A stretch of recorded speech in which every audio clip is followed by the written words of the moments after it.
Hey, Jacob, Yeah.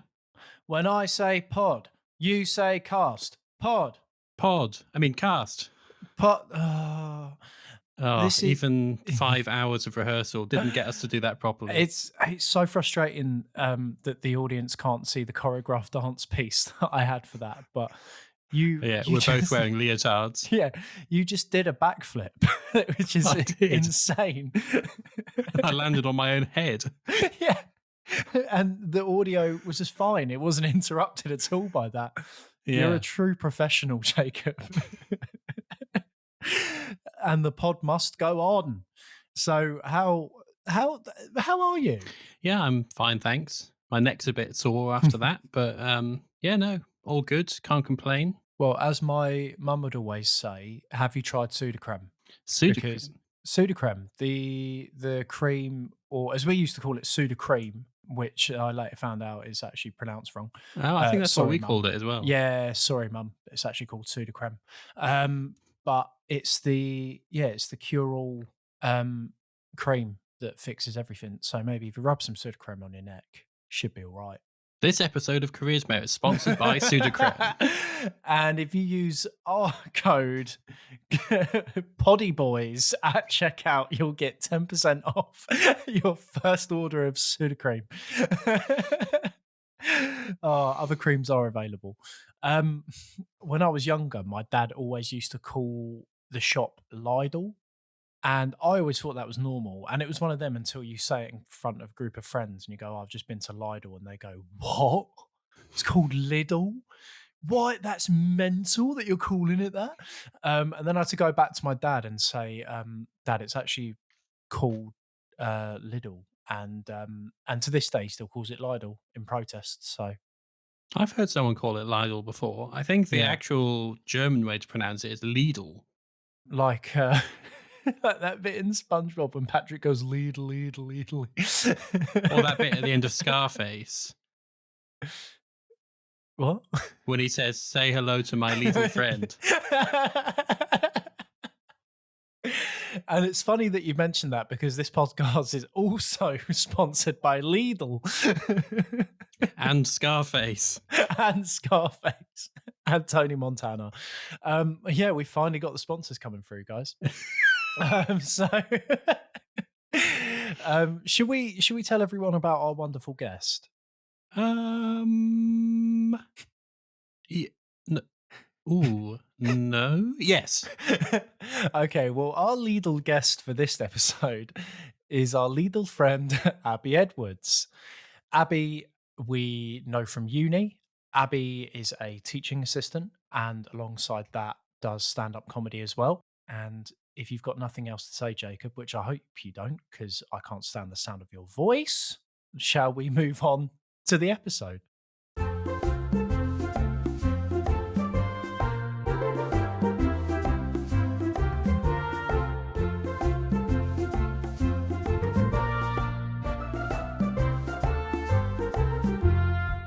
Abbie, Yes, welcome to the Careers Med podcast, Abbie. How are you feeling?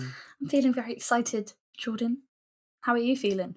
I'm very happy. I'm very good and happy and glad that you're here and happy that I'm chatting to you. So there was a life before teaching There was. and we want to explore that a bit more in great detail if that's okay with you. Yes. Thanks. Cheers. So what did you want to be when you were a little kid? What did you want to be when you grew up? When I was I've always wanted to do something with writing. When I was really little, I always wanted to be an author. That was like Mm. my main thing. When I was about 6, that's when I decided I wanted to be an author and an illustrator and illustrate my own books. When I was 9 or 10, I tried to write a children's book. And in hindsight, it really had the worst message. It was called Horace the Hippo, and it was about this hippo who lives at London Zoo and he gets bullied for being fat. Then I include the backstory, which is like his trauma of why he is fat. And it's almost implied in the book that without that trauma, if he was just fat, then the bullying would be justified. It's like, no, but there's a reason. There's a reason that he's fat, because he was in a swamp and nearly starved to death. Well, surely there's a reason that he's fat, is that he's a hippo. I mean, he's a fat hippo, or is he a normal sized hippo, or is he? I was drawing him normal, to be fair. I was drawing standard hippo. Have you only just realised now that it doesn't make any sense? He's bullied by Zoe the zebra, and she says horrible things, and then he sits up late at night and he makes a plan that he's going to bully them back in order to be free of the bullying. So he like marches in the next day. It's a really short book. He marches in the next day and he's like, Luke's a lion, you have a bald patch. And then everyone's like, oh, we don't like how it feels when people make fun of us. So we're not going to make fun of you anymore, Horace.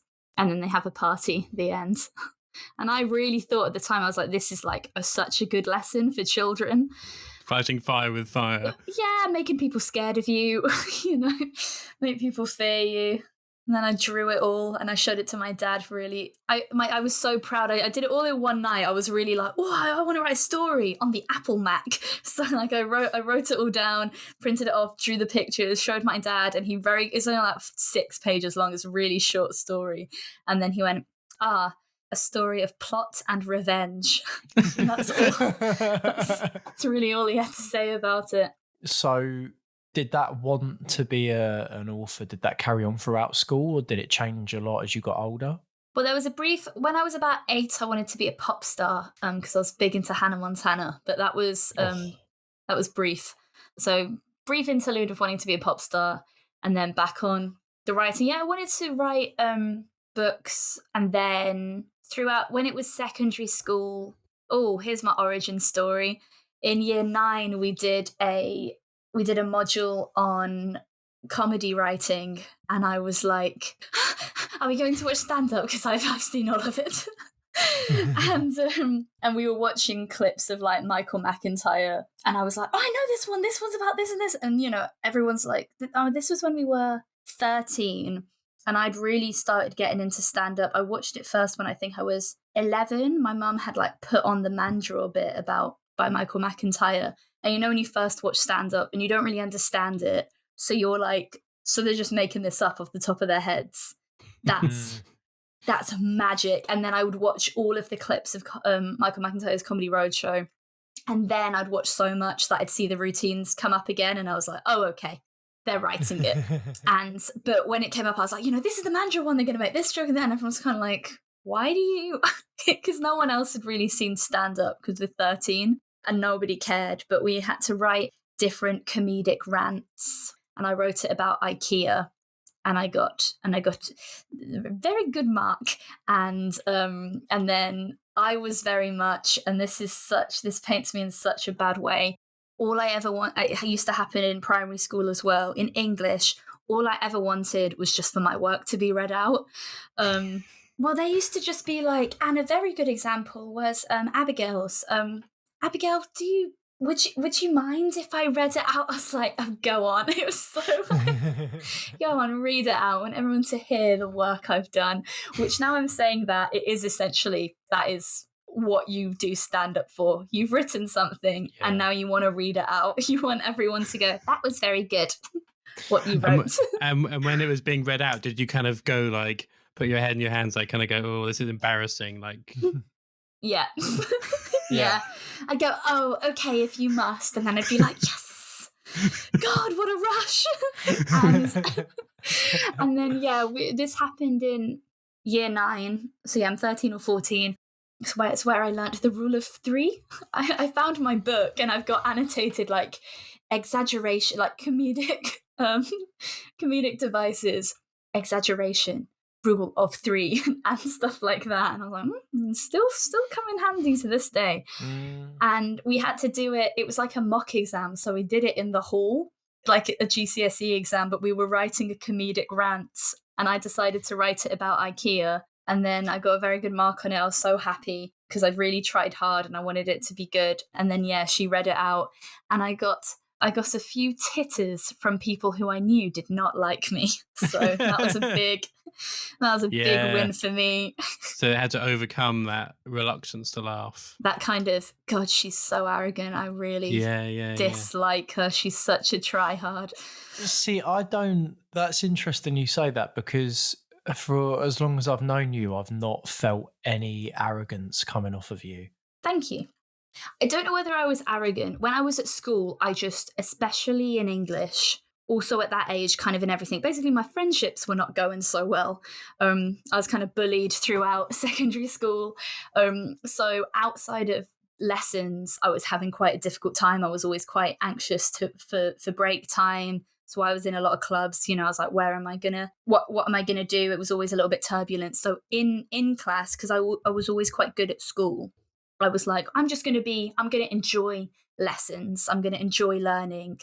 But that meant that, I'm putting my hand up for every question. I'm in this is when a lot, we didn't have a set for English, because when you're in sets, everyone cares as much as you. So if you're in the top set, everyone is also like that. So you're not being annoying, everyone's being annoying. But I was in a mixed set with people who, with some people who were like, I hate English, stop trying to win English, So I think in that way I might have come across as a bit arrogant, just because I was always trying so hard and I always wanted to get the best mark in the class. And then when it got to GCSE, I'd kind of realized that was not making me popular, and also why was I doing it? What was it for, really? It wasn't really for anything. So I kind of stopped being so no, I want, because my parents didn't care either. I'd be like, I got the best mark in the class, and they'd be like, okay, which is good, because it's not a good thing to care so much about. But I'd be like, I got the best in the class, I got better than everyone, and they'd go, okay, I mean, just as long as you're trying your best. It sounds like a healthy attitude for your parents to have, though. Yeah, I think so. So so with writing, so I did that, and then I was like, maybe I want to write comedic things. Maybe I want to write opinion columns. And then for a while I wanted to be an opinion columnist, and my dad would frequently tell me that print was dead. And what age were you at that point? 15, 16. Okay, so we're GCSE, we're going into Yeah. A-level at that point, yeah. And then in sixth form, I started doing a blog where I would do opinion column-esque pieces, whatever, just write little things that I thought were kind of funny, but more like an opinion column, whilst secretly harboring a desire to write stand-up. But I was like, no, I couldn't possibly tell anyone, because they'd be like, well, guess what, Abbie, you're not fucking funny, okay? So get back in your hole and write your essays. It was a little shameful secret that I was like, I'm so into stand-up comedy. But then this is what I think is nice, is that I remember for a long time at sixth form, my ultimate dream in life ever would be to perform stand-up comedy once. I thought that is what I would love to do eventually, just do it once, because I really thought I'm never gonna write anything like it. I don't know where I'm gonna do it, and I don't think I'll ever feel like I could do it. And then so sometimes I think, even if I'm like, oh, how's comedy going? It's not going great. I'm like, well, I used to think it would be impossible for me to have even done it once, let alone hundreds of times, So it must have been quite a moment then, because when you were at university, was that the first time you did stand up? Yeah. And that must have been quite a moment then when you actually did it for the first time. It was. And you know what? That was the day of the winter ball, and I had so convinced myself that it was going to go so badly and I was going to be devastated and just want to die, that everyone I knew was going to the winter ball, and I didn't buy a ticket because I thought, well, I'm just going to be so sad and so upset because the stand-up will have gone so badly that I just won't want to go. So why would I buy the ticket? And then it went so well, and I was so happy, and I was so elated. I was like, I can't believe I did it. It went well. I was so anxious to do it. And then I just had to sit in my uni. We went to the pub for a couple, but then afterwards I just sat in my uni kitchen and ate the worst frozen roast beef dinner I've ever had in my life, and just ate that and thought, well, I did stand up, so that's nice. So when you were in Southampton Comedy Society and when you were president after we graduated, what was the stand-up scene like in the society, and what was the deal with stand-up, basically? Yeah, so I wanted to do more stand up, and yeah, it was mostly sketch. I was mostly interested in stand up. Like the first year I was there, we just did the Freshers show and also Chortle, and it was just those two. Oh no, and there was stand up at the Comedy Fridge, so there were 3 times. But but then because it was so infrequent, it meant that every time I was as anxious as I had been previously. Like before the Chortle one, which was the second gig I'd ever done, I got so stressed I actually gave myself a migraine. I had to be sick twice before I went on, just because it was like that's how nerve-wracking it was when it wasn't something that you're doing quite a lot. And so we got this message about so we got this message from The Hobbit about like, would you be interested in doing something? And then it kind of, because I was only the social sec, but I was also stand-up captain. So it kind of became my responsibility as stand-up captain. But because I was like so keen on it, it became like the main thing that like we were doing, because we did the first one. There were about 30 people there. It was pretty good. It was on the 8th of May, and it was mostly people from my flat, like my kind of halls. And the first year they'd come to everything. I remember the first time we did the Freshers stand up, and there were about maybe 8 people there.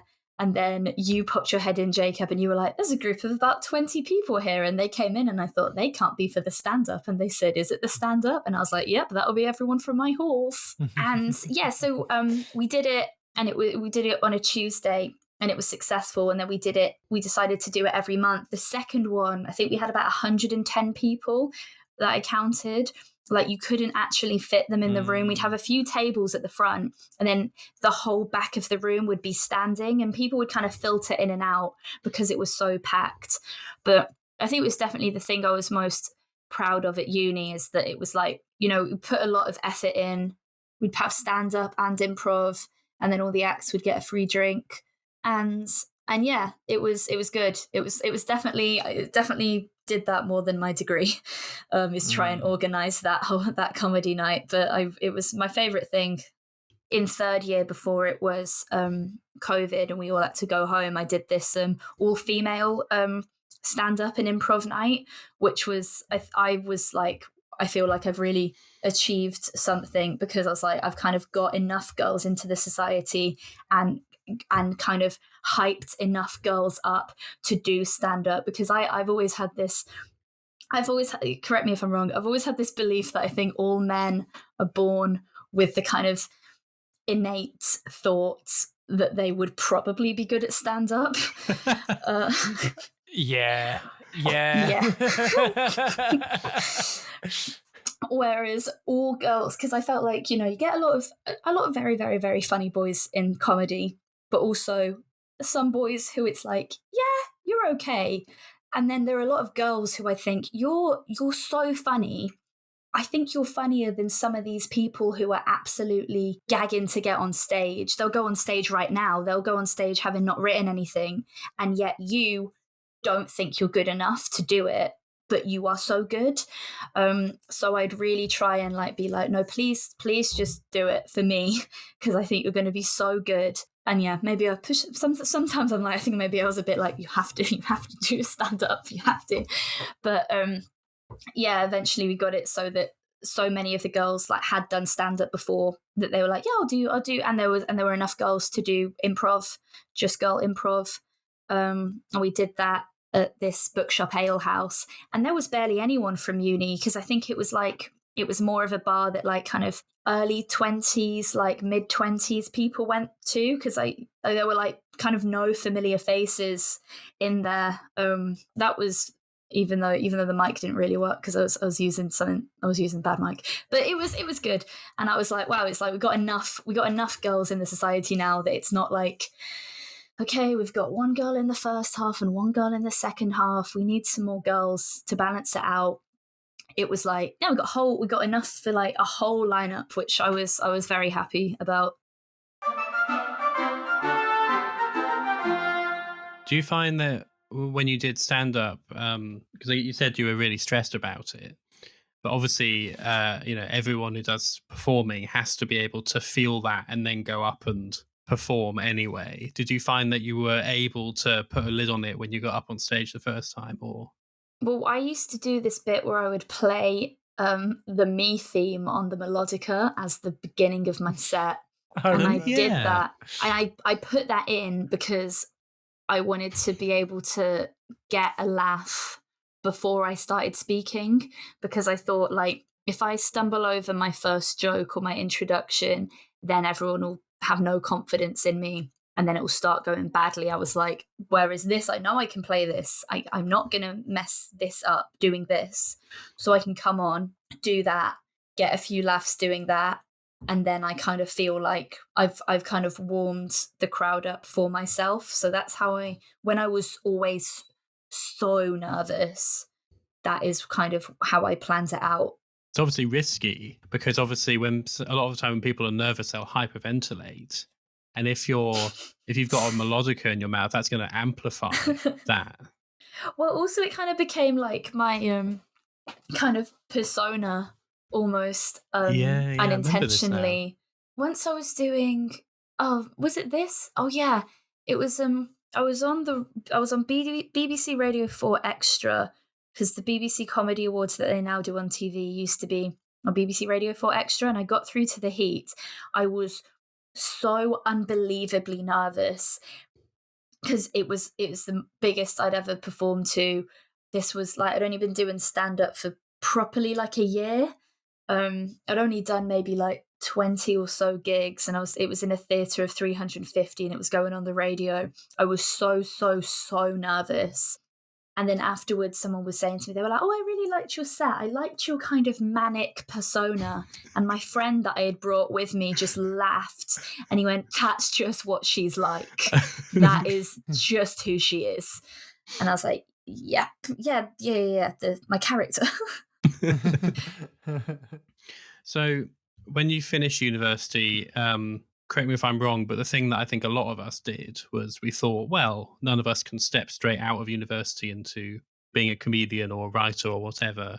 We've got to earn a living in the meantime. Was teaching something that you were like thinking of before university, like that's something I might want to do, like if I change my mind about writing or whatever, or that's like a secondary thing that I'm interested in anyway, or was it something that you came to thinking about while you were at uni, or how did that come about? Absolutely not. I always said, I never want to do teaching. Everyone would go, you're doing an English degree. Do you want to be a teacher? And I'd go, no. And I was really anti teaching. The only reason I got into it was because I just couldn't get a job. My two of my friends who were moving to London. They already had a flat in London. Their lease was up in August. So they said to me and two of my other friends, right, if you want to move in with us and have a house for 5, you need to move in at the start of August, because, well, if not, we're going to have to get a 2-bed somewhere.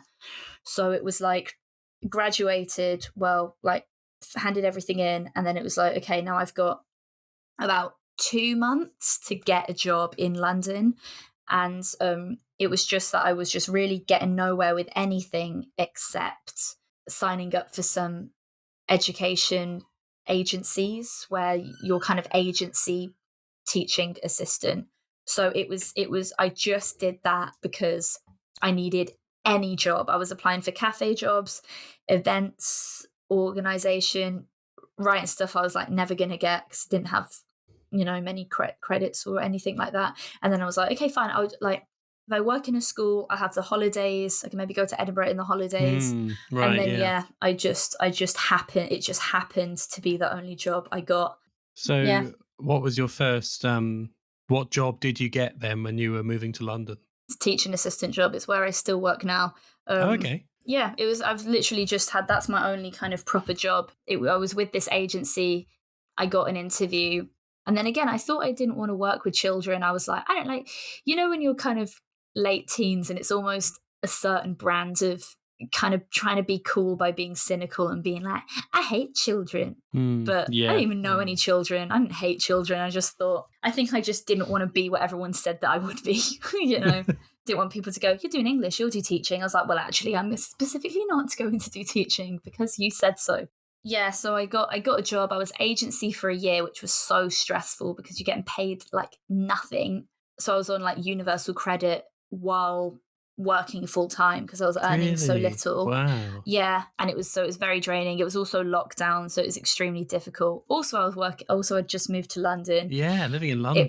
Bloody hell. It was a really stressful time because it was lockdown, so everyone was stressed. Also, there weren't really opportunities for making friends. Now I feel like I've got lots of friends in London, people who I've known from uni and home who have moved to London, but also friends I've just made while living here. But then, for the whole first year, which was the end of 2020 and then the whole of 21, which was like the first time I lived in London, there's not really any opportunity to kind of meet anyone, do anything. So I'd kind of just go to this job that I was getting paid nothing for, trying to get out of my overdraft while earning nothing. So I was paid weekly. So school holidays for me at that point just meant I wasn't getting paid. Now it's like, sick, I've got a holiday and I'm salaried. I get paid the same every month. But then it was, okay, if it's the whole month, like September, I'll get £1,200.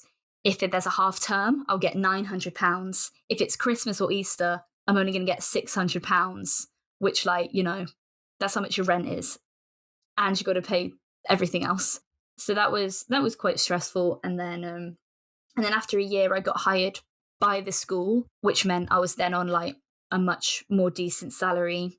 And then last year, I became an HLTA, which is a higher level TA, and it basically just means that you can be used as kind of a cover teacher, like a supply teacher. Yeah. And that's what I do now, which I like. It's a lot more varied, because sometimes as a teaching assistant, like, it's nice, but sometimes you're like, I feel like I should be doing something. There's a lot of just kind of sitting in the lesson, and sometimes it can feel a little bit repetitive in that sense. So I like that now I'm in a lot of different classes, and also I get called upon like extremely last minute to cover, but I kind of like that spontaneity. Yeah. Because I just look at the plan and then I've just got to teach it. So I find it very kind of stimulating to be like, oh, what's this? Okay, how am I going to teach it? Think really quickly, look at the plan, and then just go through the lesson.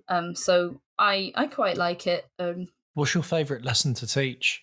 English. Is it actually?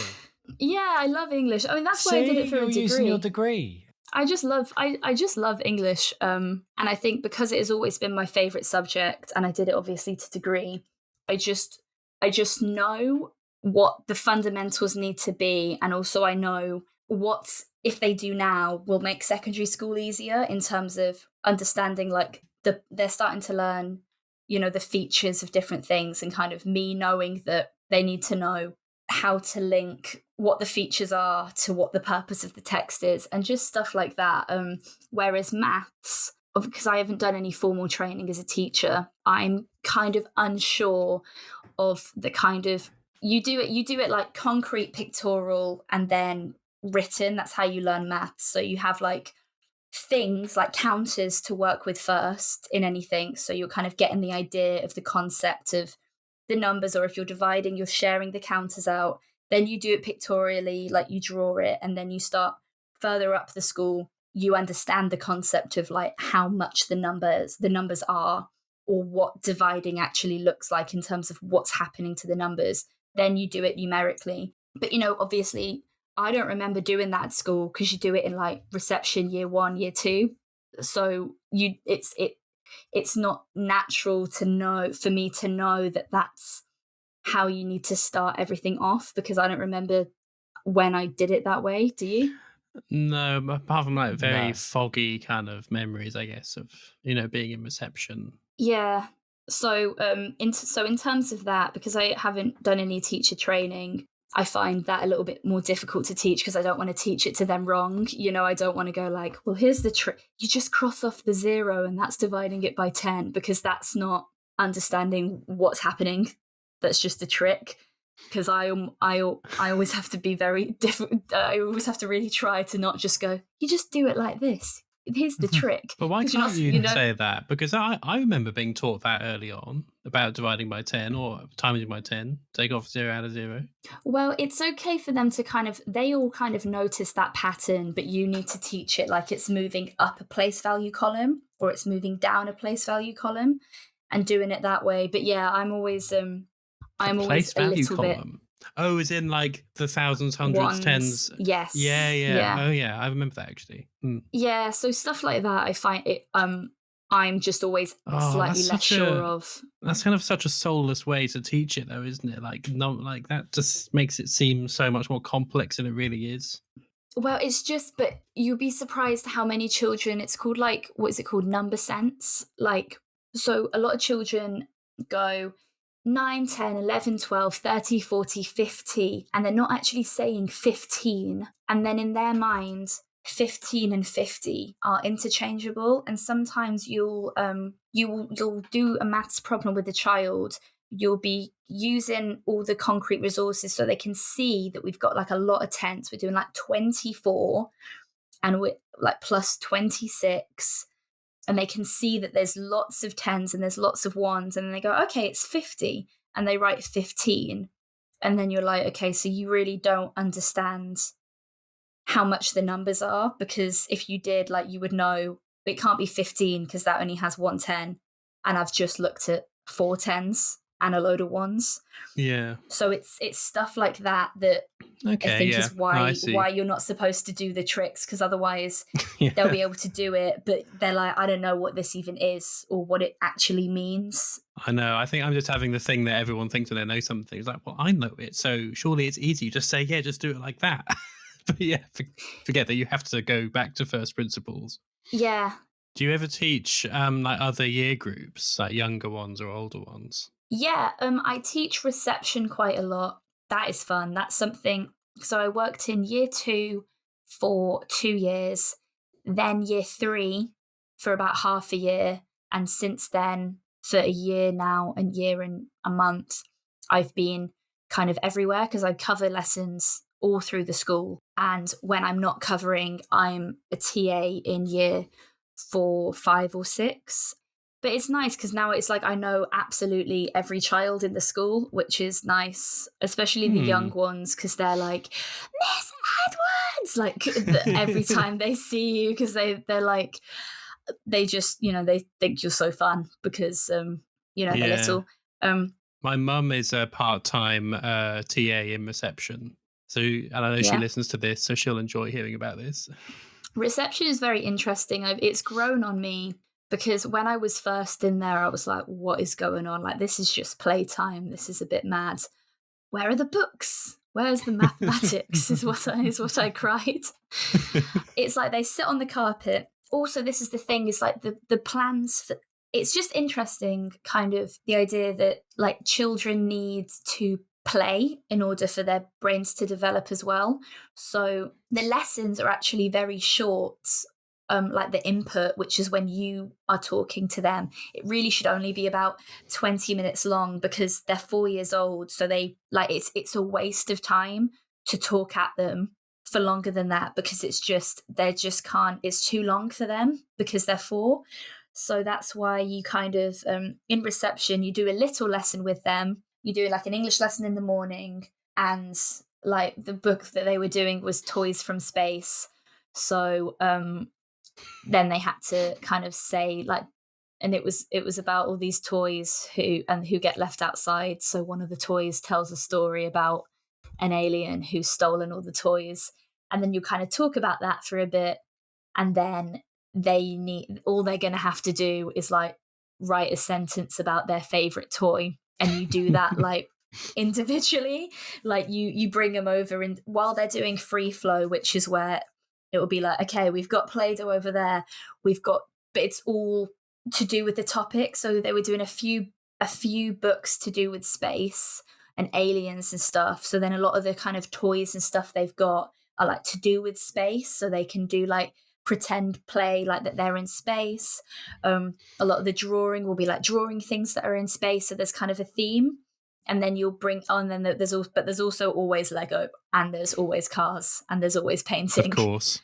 And then you bring them over one by one to get them to do their writing, or if they're not at writing yet, if they're not kind of at that level, then they'll kind of just draw something and try and write some sounds, which I kind of thought was like. And my friends who started working in reception had the same kind of thing, when you're used to being in an older year and you're like, but this, shouldn't they be like doing more stuff? But it's in early years, it's like, no, because they're not ready to do that yet. And apparently until you're 7, you learn in the same way. You actually learn through play.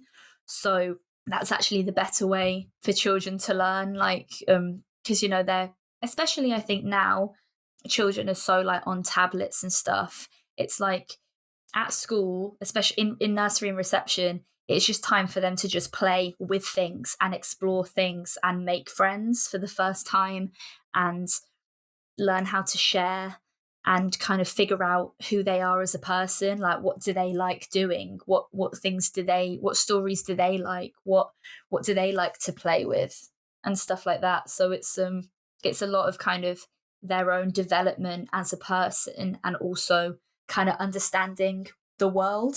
Like they're going like on a trip to a farm just so it can be like, look, animals, like you might not have seen these, you live in London, like this is a pig, you know. That's really cool that you get to do, because I mean that's almost like a whole different job from doing your job in like year 4. And I guess you have like more variety than a teacher would, because I guess a teacher would be more like just do 1 year, but you get to go between these like dramatically different lessons. That is what I really like about it. The only thing that makes it hard is because I'm not in, when I'm a TA, when I was a TA in year 2, I knew exactly what we were doing in every lesson because I was in every lesson. So I knew where we were, but I'll kind of come into a class and it's like, so you'd be like, it was like, so we're writing, they're all writing a summary of Crindle Cracks. And I was like, I was in the first lesson of Crindle Cracks, which is like a 150-page book. And I was like, I was like, can I just use your computer for a moment? And I was just reading the synopsis of Crindle Cracks. So it's like, I don't know what happens Isn't in this it obvious book. from the name? I mean, come on, the name tells you all you need to know about what happens in that book. But I find myself, not in maths, but in English, sometimes I'm like, I'm supposed to be helping a child, but I'm like, I'm asking them like, so what's this book about? And I'm trying to ask in a way that I'm quizzing them, but really I'm like, no, what is this book about? Dude, What you gotta happens in help this me, bro. book? The teacher's right there, bro. You gotta help me. There's something weird about reception as well. Have you ever noticed that sometimes there are like 2 reception classes? Because sometimes, like some schools that I've been to, there's like the reception class, and then often like there's this class that is like often just one person who's often sitting out in the hallway near the front door of the school, like behind a desk, and it's normally an adult. And I wonder whether that's like a special, like, is it a remedial one maybe? I imagine that's someone who's probably been held back lots of times over the year. Have you ever encountered that? No, and how dare you? Well, you really had me there for a second. You really had me as well. I was like, really had me Jacob, no, there going. are 2 classes. You did as well. I'm quite upset.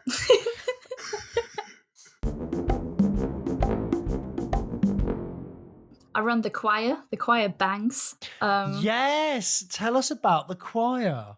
Yeah, we do choir, and the songs available are all the songs that I like, and they will now also like. We do Breaking Free from High School Musical. We do Unwritten by Natasha Bedingfield. We do the theme tune from Arthur. We do the theme tune from Dawson's Creek, and they love it. They go, this is today they were like, this is a very short song. And I went, yeah, it's really short. It's almost like a theme tune, maybe. But I never tell them what the song is. They think I made the song up. Didn't you also get them to do something from the Sack Lunch? I can never say it. The Sack Lunch Bunch, John Mulaney show. Yeah. Yeah, I went to see John Mulaney last year, twice actually. It really broke the bank. I went to see it on the Wednesday, and then I loved it so much. I was like, if there are any tickets for the Friday, I'll go and see it again. So I spent about £170 total going to see John Mulaney twice in a week. And I was like, do you know who bangs? It's John Mulaney. And the children at school are about to know about it. So we do.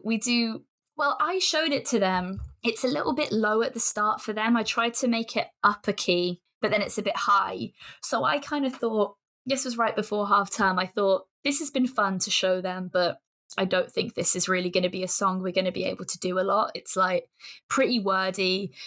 It's hard to play on the piano, and it's a bit low for them. I come back after half term. They've all gone away and learnt it and made actions. And they're like, can we please do Plain Plate and Noodles? Can we please? I love Plain Plate and Noodles.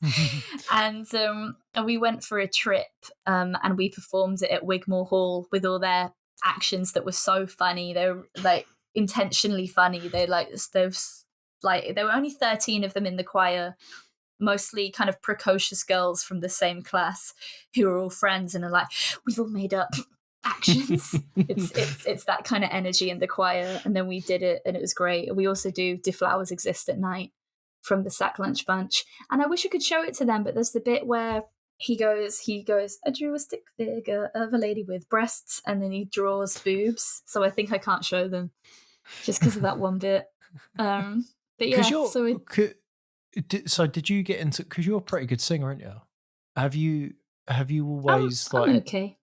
Yeah, have you always been a singer?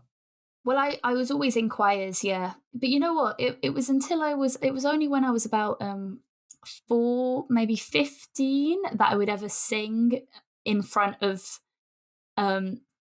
my parents by myself. I always had a weird thing about it. I would sing in my room all the time. I would not sing in front of my parents, but I was in the choir in year 4 and maybe later on, definitely in year 4, I think, and maybe 5 and 6. There was a choir at my primary school on a Thursday lunch, and I went to that. And then in year 7, year 7 and 8, I was in the lower school choir. And then year 9, I was in chamber choir, which is all girls, and senior choir. And then in year 10, I was in chamber choir, senior choir. And then in year 11 and 12, 13, I was in chamber choir and bats, which is bass, alto, tenor, soprano. And it was just one of my favorite things. It's one of my favorite things I did at school. Like I said, sometimes when like friendship things weren't going so well, I was like, I got choir a lot, actually. Yeah. So I always liked, so I always liked doing it. And so that's why I thought I'd run the choir, just because I know how much I liked being in a choir. Yeah. Oh, that's really nice. It was their first exposure to the word choir when it came up on the thing. Choir. They went, I'm going to do chore, I think. And I said, I beg your pardon? And they said, Miss, you said it was the singing one? Was chore? And I was like, absolutely fair enough. It says choir somehow.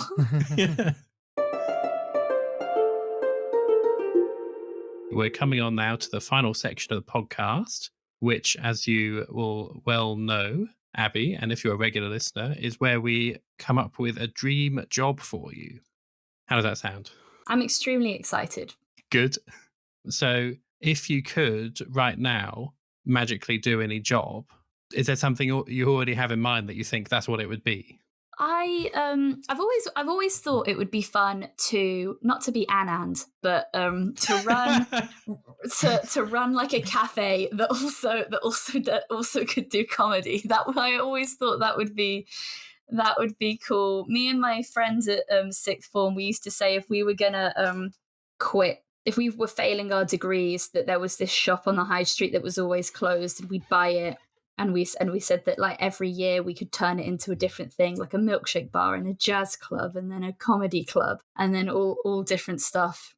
But then regrettably, I didn't fail my degree, and now I have a job. I don't know. I do like surprising to everyone, and most of all me. I do actually really like working with children. They're just like nice people. I would love to write something. That's all I've ever really wanted to do, is like write something, write a play, write a book, but I never sit down and do it, do I? So well, yeah. What about I'll float this idea and maybe I'll put it down and maybe you'll pick it up.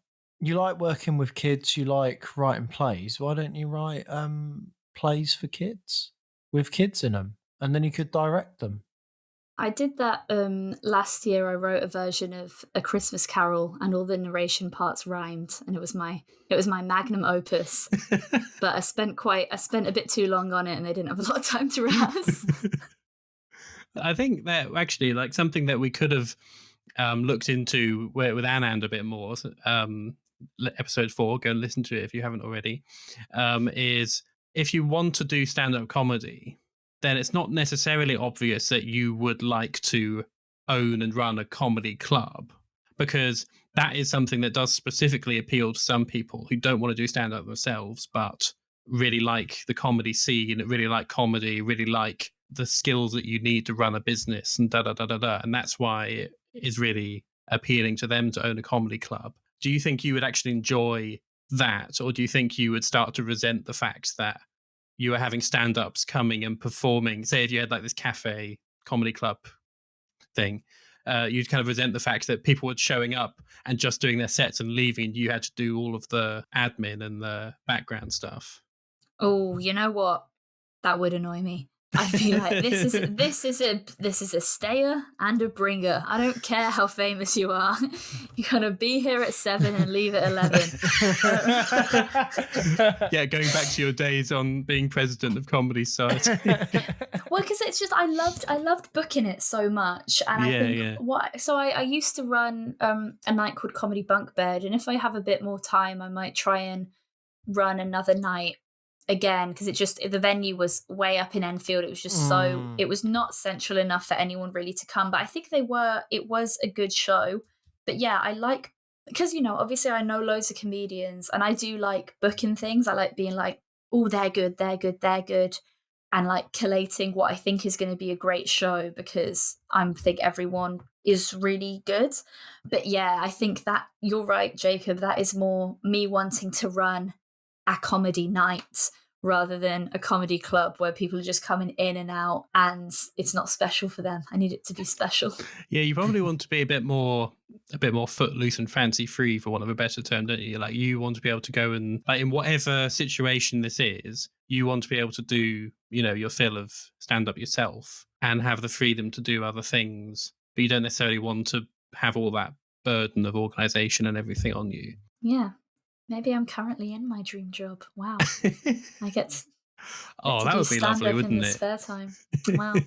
Get to work with children, and I get to do a bit of stand-up when the fancy takes me. Yeah, do you think, okay, so here's a simple question. If you got like offered another job that you wanted to take, maybe like was better paid or something, but didn't involve working with children at all, how much of a factor would that be for you about whether you went to it? Would you be really sad that you weren't working with children, or would you think, oh, that was a phase of my life, but now I'm ready to go and do something else? What is this job? Like, what that's kind a of good job question. is it? No, I mean, it's like so. I could never ever do a desk job. I know that for certain. And every time I've had to do anything on the computer for like a period of time, or can you get this training done, I just put it off. I just get so bored, and then I feel so trapped and antsy and drained. Like, I feel so tired because I've just been like just sat somewhere. Because I think if it was like, oh, you're going to work in events and you're going to organize comedy events, which is something that I do like, I definitely couldn't do it 9 till 5, because it's essentially just admin on a computer, and I would just be so bad at that over a long period of time. Also, today, one of the children literally said to me, I hope you never leave this school. So I've been a bit guilted. Stick the knife in. She was asking me about someone who used to work there. I was telling her what he does now, and she went, I hope that you never leave this school. Oh no! And I was like, oh, that's God. so lovely. Well, I think that whatever we're going to end up with, let's assume that in this scenario you are doing stand up enough that you're at least earning like a living from doing it. So you're doing gigs, you're getting the opportunities that come with being, at least fairly successful, doing gigs, getting paid. You've got to that stage at least. But it sounds like that alone. At least. Yeah. No, but my point is that it sounds like that alone would obviously be great, but there would be some things missing. So there might be the pleasure you get from like organizing comedy nights and those kinds of things that would be missing, maybe, because you wouldn't really be doing that. And also the working with children thing. So what if you were maybe like helping children with stand-up, or talking to children about being a stand-up, or people go into schools and talk about their jobs, like you talk about what being a stand-up is like, and you have a little stand-up workshop with children or something, and you just do those kinds of things as well as the rest of the stuff you do. I would like that a lot. Yeah, I think you would. I think they'll be touching a lot of bases. I'll take it. I think workshops would be good, or if it was a club, if I was running a little club, it would have to be at the school I currently work at. Where I work, it's just a lot of down-to-earth, real kids. None of these, like, posh kids. No, you're not going into Eton, are you? Yeah, but even you want the inner city kids, didn't you? Yeah, you want the salt of the earth kids. I like that. Those are the kids that I have, and I like those kids. When we were doing a choir thing, we had my kids, my little ragtag group of kids, doing all their silly actions to a song by John Mulaney, and then after them, it was just this like all girls school, all dressed exactly the same. Because I know there's uniform, but there's uniform, and then you're literally all wearing the exact same summer dress, and you're all so pale, and you're all so blonde, and you're all singing with harmonies, and you're singing Matilda. And guess what? 3 other schools just sang Matilda, and I was sitting there being such a hater, and all the kids that I'd brought were like, oh, "Miss, aren't they so good? Wow, they sound so good." And I was so touched by the fact that they're not haters, but I was like, you guys were better. You guys had soul, it had heart, it had character. Who are these? So I worry that it would be those kind of kids whose parents would enroll them in a stand-up club, and I would not do it. Do it with all the kids Well, I at my guess you school. could audition, couldn't you, to filter them out? Yeah, and it's not about how funny they are. It's just completely vibe-based. Do I like you? Because I know what you're describing is a bit. I know what I'm describing is a bit kind of all over the place. But the reason why I am is because I think that from what we've heard so far, it would be better for you if you weren't like tied to a specific location, like you had a particular premises. Like the fact that you enjoy going and teaching a class in year 4 reception and doing those things and having to do things at short notice and enjoying that. What I'm getting is that it would be good if you were, because a lot of comedians wear multiple hats, don't they? Like there aren't that many comedians who just do gigs and they don't do anything else. Like they do a lot of other things as well. And I'm imagining that what we're talking about here is, what are those other hats? Yes. Yeah, I would like to teach the kids, do comedy with the kids. It will make no sense. The best kind. But we can say as part of the dream job that it's at this school. You can go back there and do a club.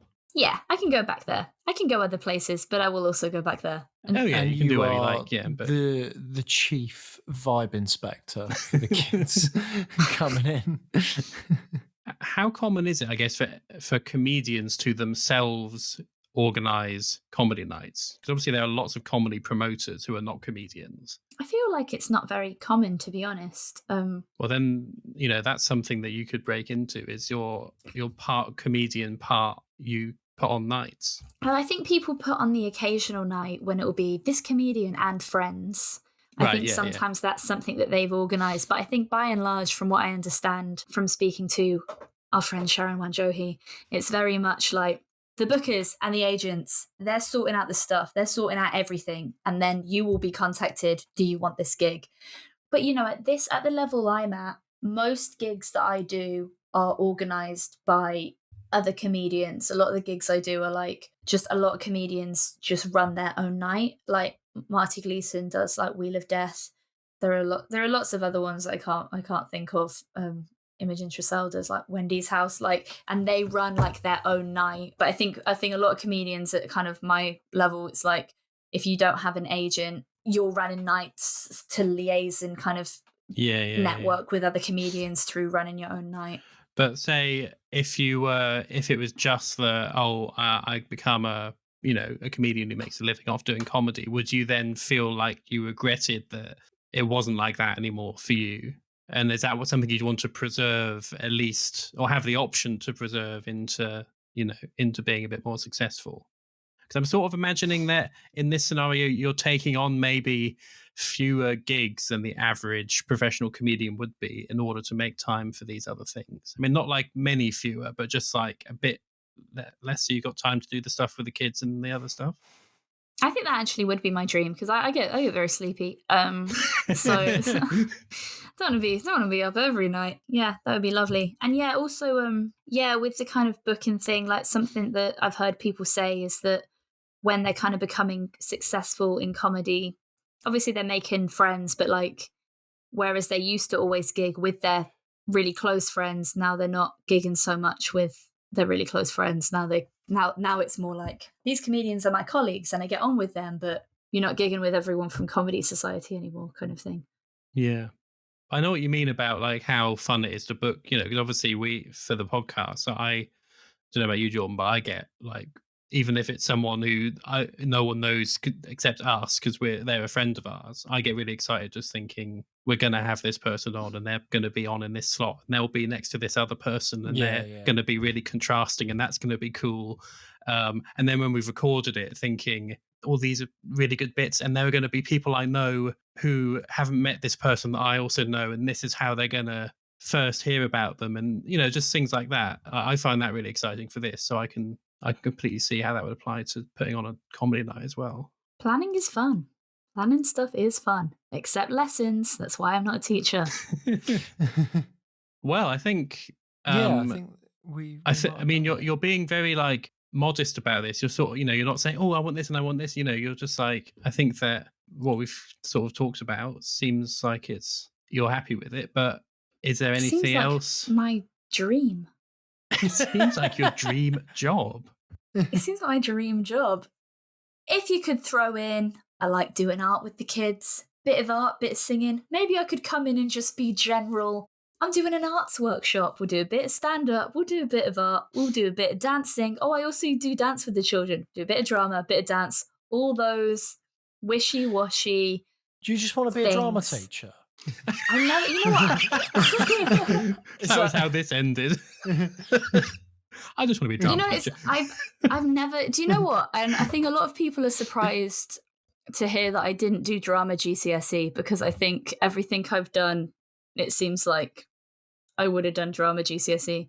Didn't scared of acting. But I don't know if you would have liked the kids that did drama, from what you've told us. Yeah, annoying. Oh, because I don't like those quiet kids. You might have turned into one of them if you'd done drama. I think what we've arrived at is you're going to be a professional stand-up comedian, but maybe like half to 3/4 what the normal full-time like equivalent would be for a comedian. And you use the rest of the time for running a comedy and general arts and singing and all kind of whatever you want kind of workshop, definitely at the school you currently work in. And also you retain the kind of, I guess, lower level practice of organizing the odd night yourself for other comedians from time to time. And those three things make up, basically full time. But then you've also got, I guess, enough income leisure to be able to have a few nights off and sleep and that kind of thing. I think that's what we've arrived at. Does that sound like a dream job? It sounds like my absolute dream job, Jacob, and I shall get up and do it tomorrow. Shake our bloody hands, Abbie. Shake. Thank you. Yes. There you go. Well, thank you, Abbie. I hope you've enjoyed it. I've had such a lovely time. It's been lovely speaking to you. Take care of yourself, and we'll speak to you very soon.